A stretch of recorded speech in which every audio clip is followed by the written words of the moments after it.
As a doctor's wife, you ought to dress properly. That's what my sister-in-law said to me, looking down on me.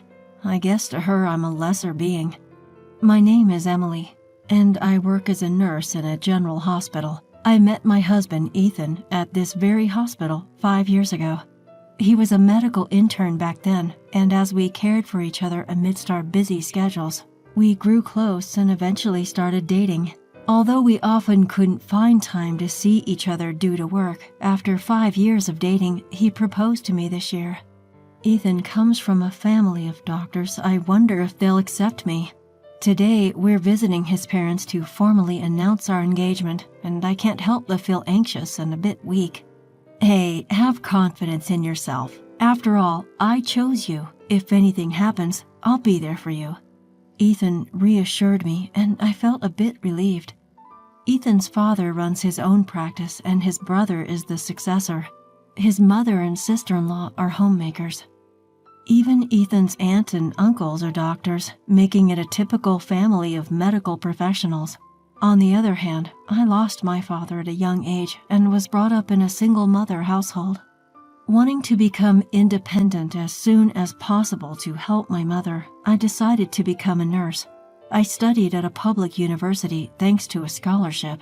I'm grateful to my mother who raised me, but I'm worried about the inevitable comparisons that'll be made. Having heard about how strict his parents were, I was incredibly nervous by the time we arrived at Ethan's house. To add to that, not only his parents, but also his brother and his wife and other relatives were there, as Ethan had announced he was bringing his fiancée. After introducing myself to each one, I bowed deeply. "So, Emily, what do you do for a living?" asked my mother-in-law, noticing my anxiety. "I work as a nurse. I met Ethan when he was a medical intern." As I spoke, Amy, the wife of Ethan's brother, interjected. "A nurse? Are you aiming for a more privileged marriage?" she asked, with a hint of mockery, which caused me to shake my head frantically in denial. "No way, that's not it at all." As I tried to explain myself, Ethan's uncle muttered, "There are nurses who aim for medical interns." An uncomfortable silence fell over the room. "What about your family? What does your father do?" Amy asked, and my voice faltered. "My father passed away when I was young." Seeing Amy's knowing look, I felt lost for words. "So you were raised by a single mother? I've heard of women who marry doctors for money," she said with an exasperated sigh. Ethan, sensing my distress, raised his voice in frustration. "Amy, isn't it rude to say such things at our first meeting? Emily is a hard-working person. She didn't want to burden her mother, so she put herself through public university. I've never seen a nurse as dedicated as her." His words made me blush. Amy apologized with a smile, but her eyes didn't hold any warmth. "I'm not ashamed of being raised in a single-parent household, and I certainly didn't marry Ethan for his money. But feeling unable to stand up for myself, I was on the verge of tears. Then Ethan's quiet father spoke. "It's impressive that you made it to a public university. Our sons weren't the sharpest tools in the shed. Well, we basically bought their way in with money." He said it with a straight face, but it was clear that this was his father-in-law's idea of a joke. Ethan and his brother-in-law had always been top performers since their school days. "You know, neither my brother nor I have fully grown up yet." With this exchange between the father-in-law and Ethan, the tense atmosphere loosened. Speaking of not growing up, Amy, Ethan's sister-in-law, seemed to be stuck in her parents' shadow. The brother-in-law shot a quick glance at Amy and made a sharp comment. Amy apparently graduated from a prestigious all-girls school. It's a school where, even without much academic achievement, one could enroll if they had enough money. She came from a wealthy family, and her marriage to the brother-in-law was arranged, it seems. His comment must have rubbed her the wrong way. Amy glared at the brother-in-law. "Don't be rude. By lineage, I outrank you. Don't compare me with a child from a single-mother household." She then turned her harsh stare towards me. I had heard from Ethan that the brother-in-law and Amy didn't have the best relationship. Amy's high and mighty attitude apparently irked the brother-in-law. What's more, for some reason, Amy had suspicions about her husband's fidelity and would throw fits. She suspected that one of the administrative staff at the clinic might be his mistress and kept blaming the brother-in-law. The clinic where the father-in-law is the director isn't that big. There are only about 3 administrative staff. Though all 3 of them are young and attractive, Ethan insists that his brother wouldn't be foolish enough to get involved with an employee. Apparently, she misinterpreted some business emails between him and the staff. I never expected to witness a marital spat upon first meeting them. While I was feeling flustered, my mother-in-law stepped in to help. "Stop it. Arguing like this is unsightly." Chastened by their mother-in-law, the brother-in-law and Amy quieted down. Turning to me, the mother-in-law spoke softly. "There will be times when you face harsh words from those around you. Emily, are you prepared to marry into a family of doctors?" Faced with her question, I nodded firmly. There had been plenty of times when I was envied by senior nurses after starting to date Ethan. Ethan also experienced teasing from his colleagues about dating a nurse. Despite it all, we didn't lose heart, and our bond deepened. All I can think about is marrying Emily. I hope you can all watch over us. No one objected, and they congratulated our upcoming marriage. Considering how strict his parents are, I expected them to object. But contrary to my expectations, both the father-in-law and the mother-in-law kindly accepted us. The only one who seemed unsatisfied was Amy, which concerned me. With the successful completion of our marriage introduction, we got registered. Our relationship didn't change just because we got married. The one thing that changed was the frequent invitations from Amy. "Let's go shopping tomorrow. I'll teach you how to dress appropriately as a doctor's wife." Amy often used the phrase, doctor's wife. I was initially surprised at her invitation to go shopping, especially after her condescending attitude at our first meeting. But observing her, it seemed like she wanted to assert her dominance over me. She would buy and flaunt clothes that were beyond my pay grade. Even today, as we went to the boutique, Amy was buying loads of branded clothes. Seeing the amount, I couldn't help but marvel at how much her husband was earning. "I've told you before, why don't you quit nursing? Supporting a busy doctor husband is the wife's duty, isn't it?" While having tea after shopping, Amy chimed in. Here we go again, I thought. She keeps telling me every time we meet that I should become a homemaker. I consider nutrition. I've never used prepackaged meals. My floors don't have a speck of dust. Are you doing your part as a doctor's wife? Sure, sometimes we rely on ready-made curry pouches and the dust accumulates.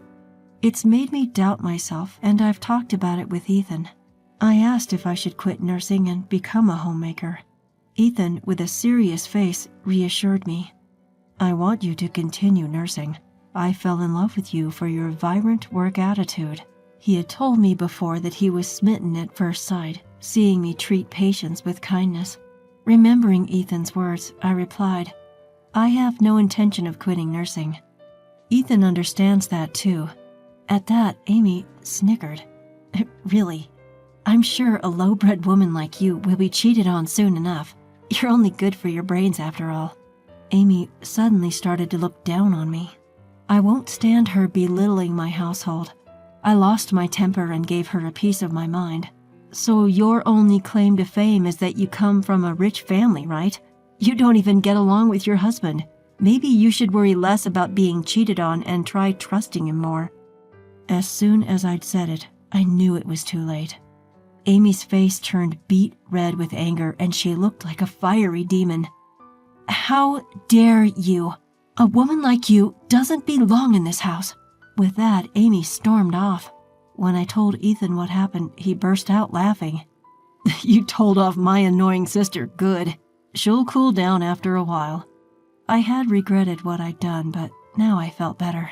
In fact, I was even a little relieved that the invitations to go shopping and tea had ceased. You know, Amy always acts so high and mighty in every boutique.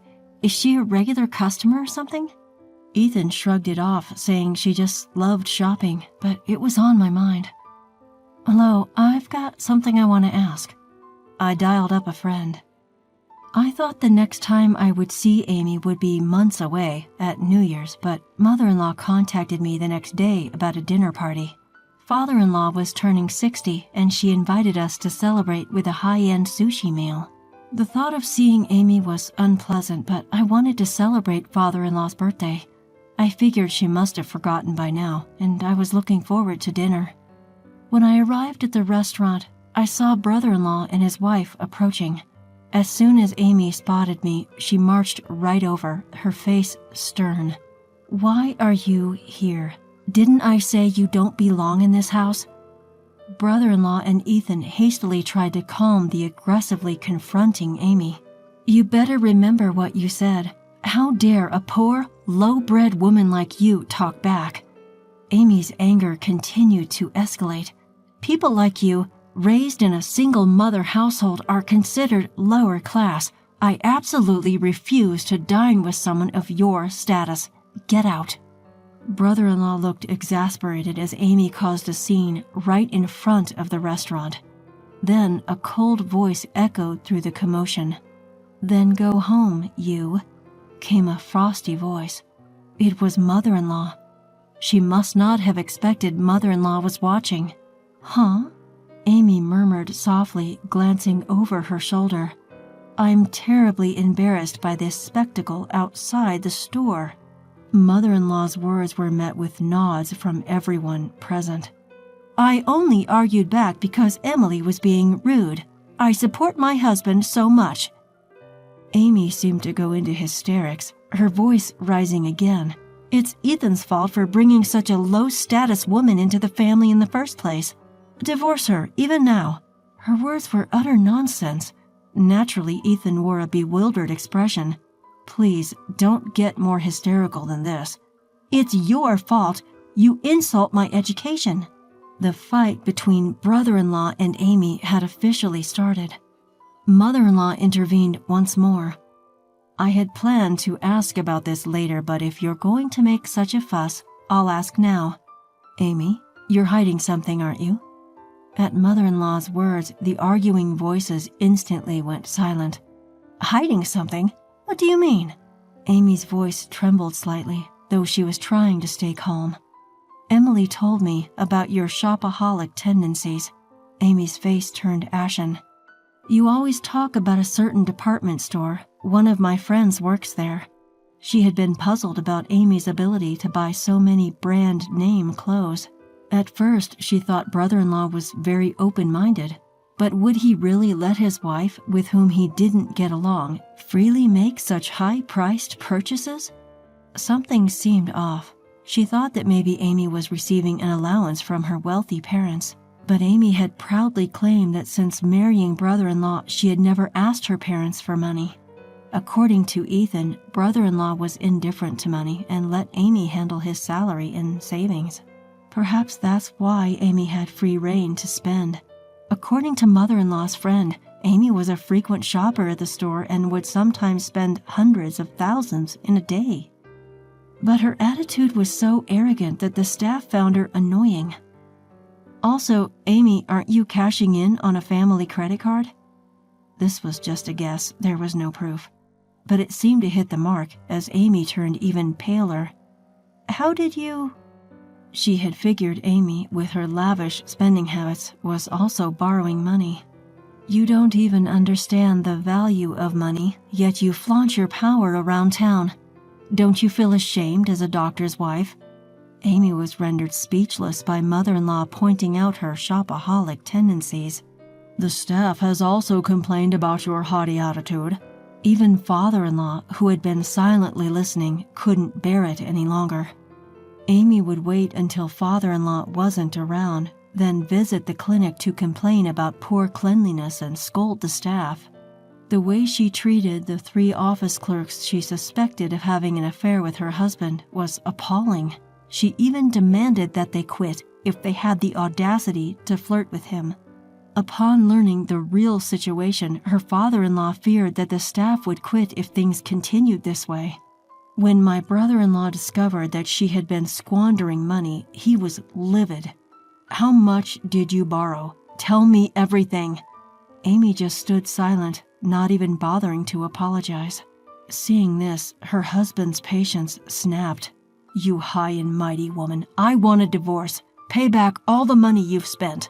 Amy, who didn't expect a divorce, desperately pleaded that she didn't want to split up. But nobody, not her in-laws, nor her husband, nor Ethan, was willing to listen to her. Then she turned to me with a plea in her voice. "Emily, as a fellow wife, you understand how I feel, right?" I couldn't help but laugh at her audacity. "Are you asking for help from a woman you've always looked down on because of her social status? Why don't you ask your wealthy parents for help?" After I bluntly told her off, Amy's head dropped in defeat, and so Amy and her husband decided to get a divorce. Even when she handed in her divorce application, Amy was still causing a fuss. Eventually, her parents came to take her back home.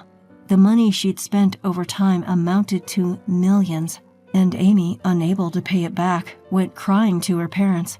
They paid off her debts, but she's now the talk of the town as the woman who spent her husband's money. It's going to be hard for her to remarry. Her parents are so embarrassed that they're keeping her indoors for now. They've confiscated her cash and credit cards too. Amy, who used to relieve stress through shopping, is now locked up in her room, I heard.